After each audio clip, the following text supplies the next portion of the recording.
ओम शांति। आज 7 अप्रैल 2023 के बाबा के अनमोल मधुर महावाक्य सुनेंगे। आज की बाबा की मुरली है संपूर्ण पवित्रता। बाबा कहे तुम बच्चों को डबल अहिंसक बनना है। और डबल अहिंसक अर्थात मन वचन कर्म किसी को भी दुख नहीं देना है।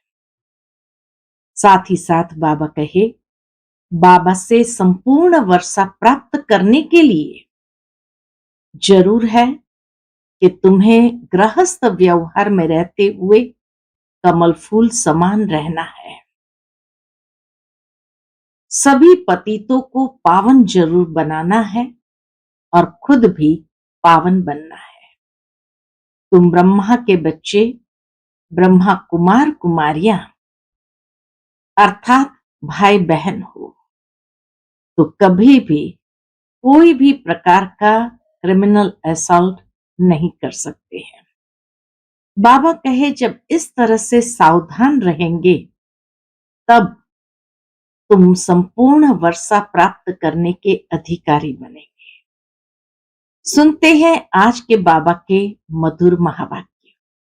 ओम शांति। मीठे बच्चे, तुम्हें डबल अहिंसक बनना है। मनसा वाचा कर्मणा, तुम कभी किसी को दुख नहीं दे सकते हो। आज की मुरली से प्रश्न है, कल्प कल्प जिन बच्चों ने बाप से पूरा वर्षा लिया है उनकी निशानी क्या होगी? उत्तर, वे पतितों का संग छोड़ बाप से वर्षा लेने के लिए श्रीमत पर चलने लग पड़ेंगे।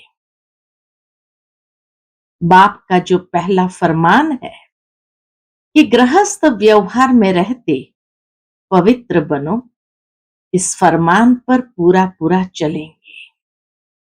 कभी प्रश्न नहीं उठेगा कि आखिर भी दुनिया कैसे चलेगी।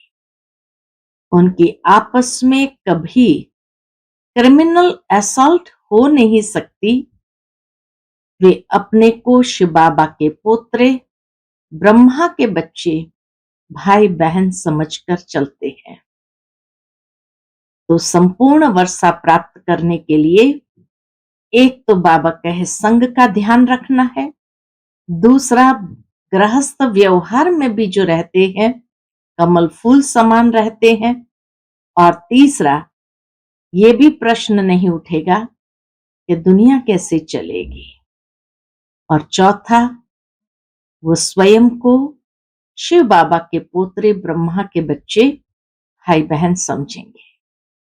आज की मुरली से पहले गीत बजा है, माता ओ माता तू है सबकी भाग्य विधाता। ओम शांति। बच्चों को अब कोई की भी महिमा नहीं करनी है।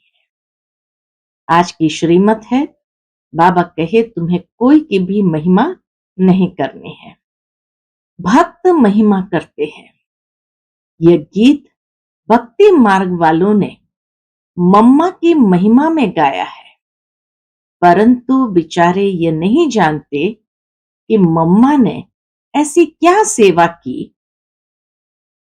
होकर गई है। उनकी महिमा गाते हैं, परंतु ये नहीं समझ सकते हैं कि मम्मा ने ऐसी क्या सेवा की है। परंतु वास्तव में महिमा एक की ही गाई जाती है। वह एक बैठ बच्चों को पढ़ाते हैं और ऐसा बनाते हैं। तुम भी उनके बच्चे हो जो भारत व विश्व की सेवा करते हो।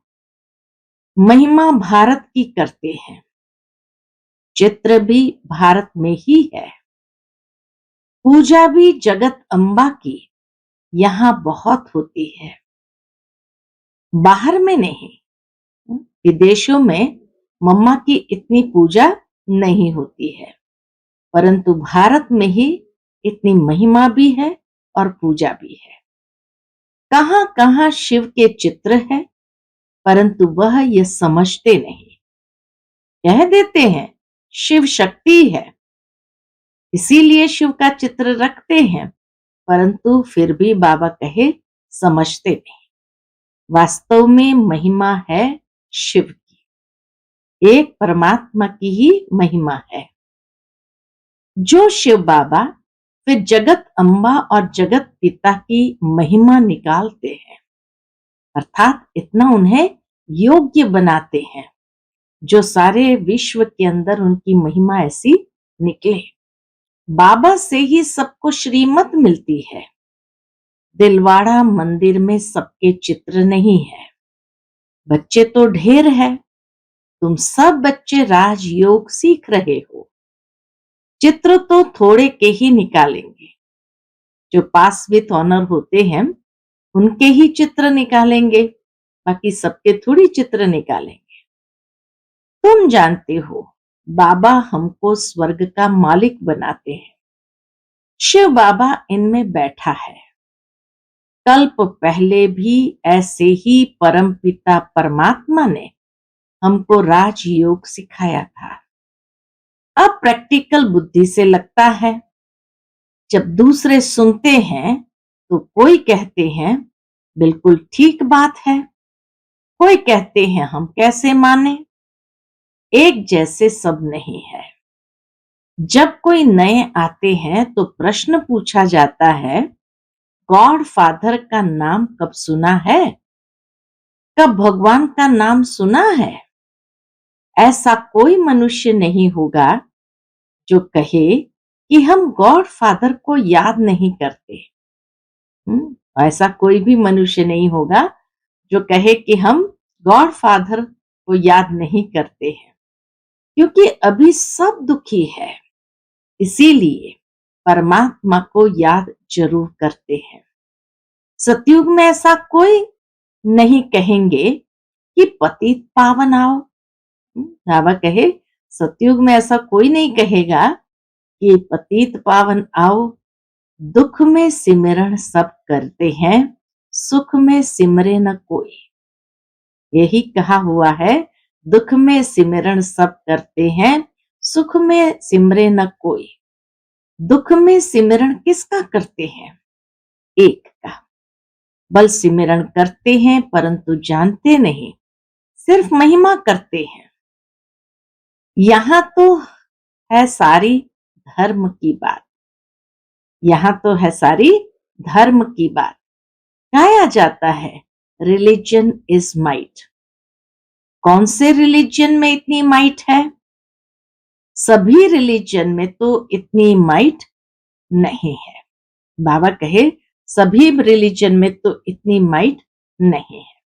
बाप आकर एक देवी देवता धर्म स्थापन करते हैं। बाबा को कहा जाता है ऑलमाइटी।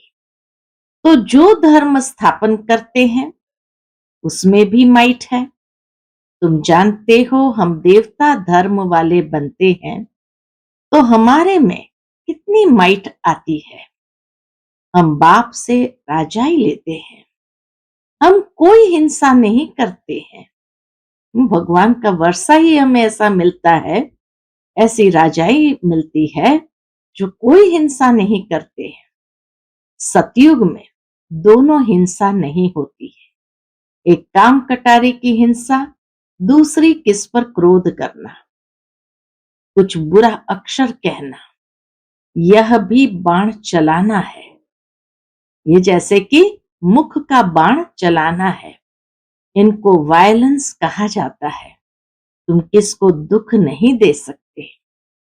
बाबा कितना अच्छा सिखलाते हैं, सबको सुखी बनाओ। मुख्य बात काम कटारी चलाना, यह है सबसे बड़ी हिंसा।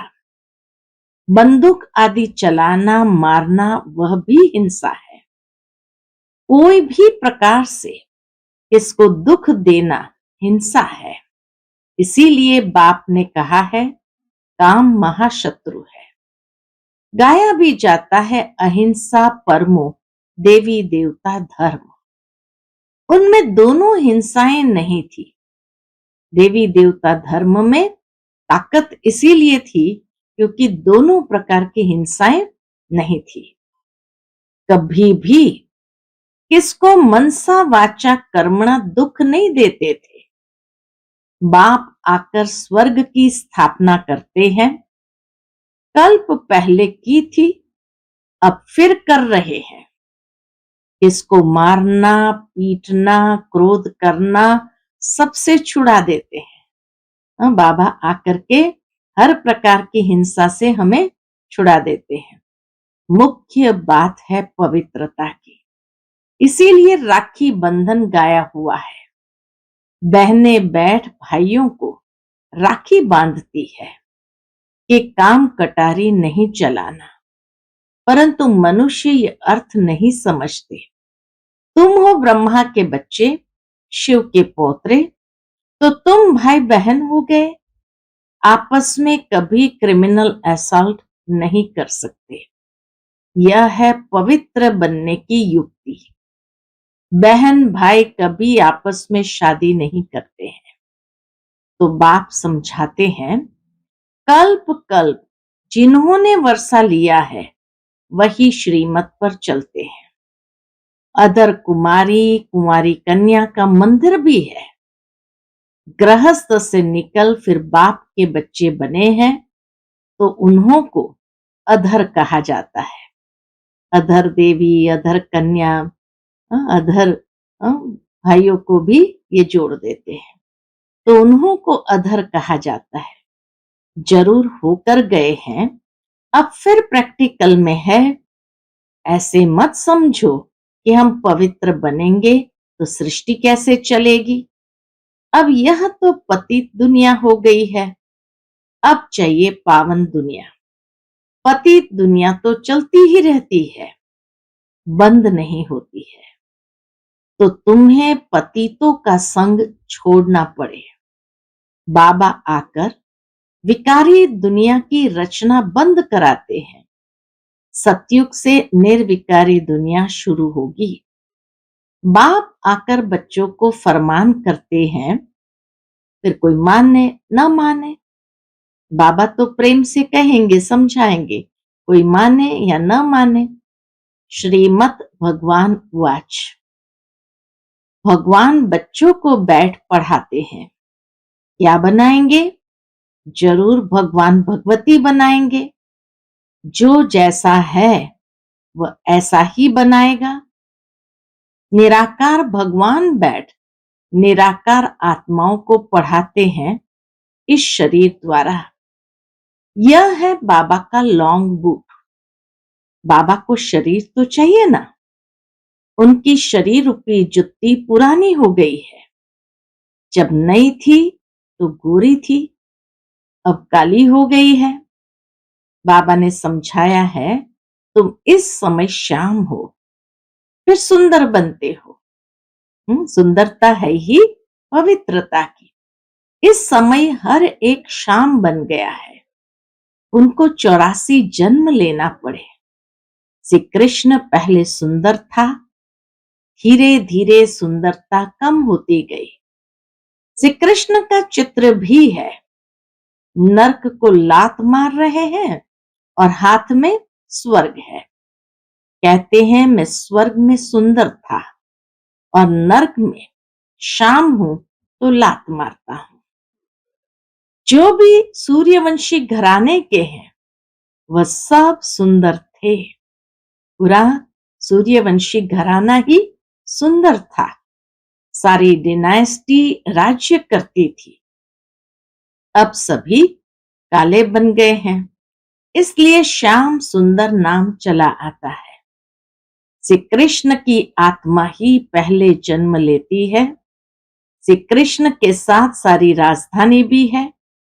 सभी पुरुषार्थ कर रहे हैं फिर से गोरा बनने का। कहते हैं काली दह में सर्प ने डसा। काली दह में सर्प ने डसा, वह भी अभी की बात है। माया सबको डसती रहती है। माया ने सबको काला बना दिया है। बाप फिर से गोरा बनाते हैं।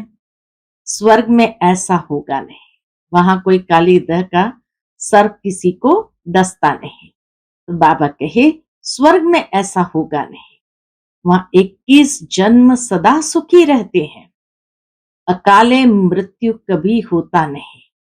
अभी दैवी राजधानी स्थापन हो रही है। बाप आकर सबको राज्य भाग्य देते हैं और कोई धर्म स्थापन करने वाले राज्य भाग्य नहीं दे सकते। इब्राहिम, बुद्ध आदि राजाएं नहीं स्थापन करते हैं, वह सिर्फ धर्म स्थापन करते हैं। फिर धर्म की वृद्धि होती है।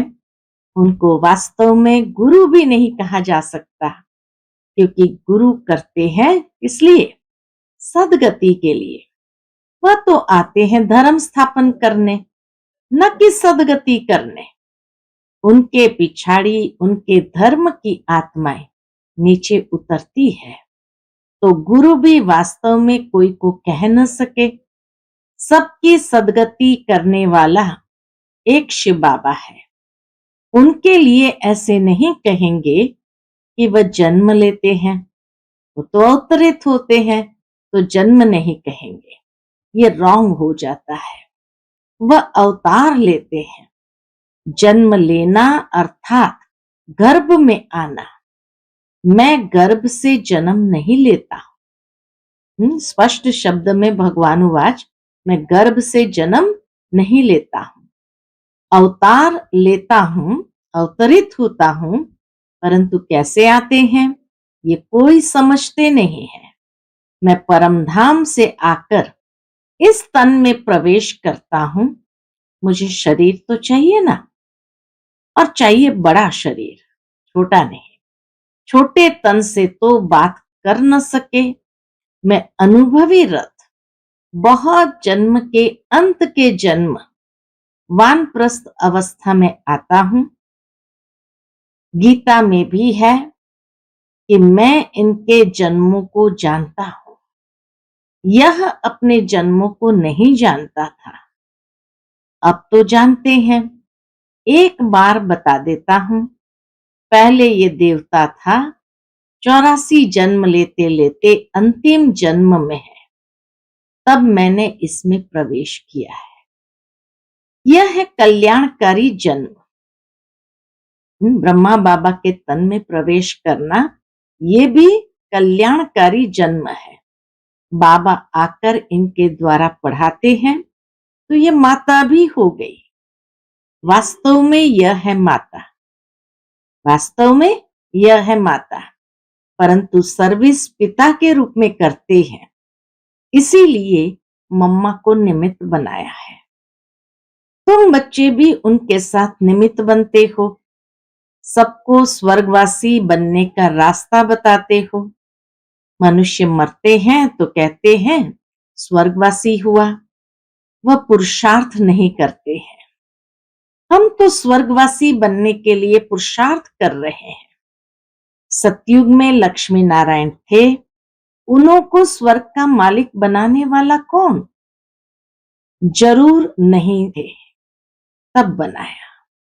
हाँ, जरूर वो स्वर्ग का मालिक लक्ष्मी नारायण नहीं थे, तब तो आकर के बनाया। इसमें तकलीफ की कोई बात नहीं है। बाबा सिर्फ राय देते हैं कि गृहस्थ व्यवहार में रहते इस अंतिम जन्म में पवित्र बनो। अब पुरानी दुनिया का विनाश होना है। सतयुग में रावण को जलाते नहीं।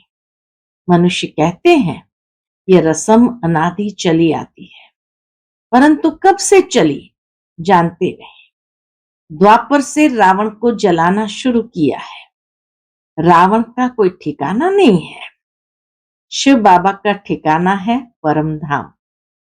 रावण का धाम कहाँ है?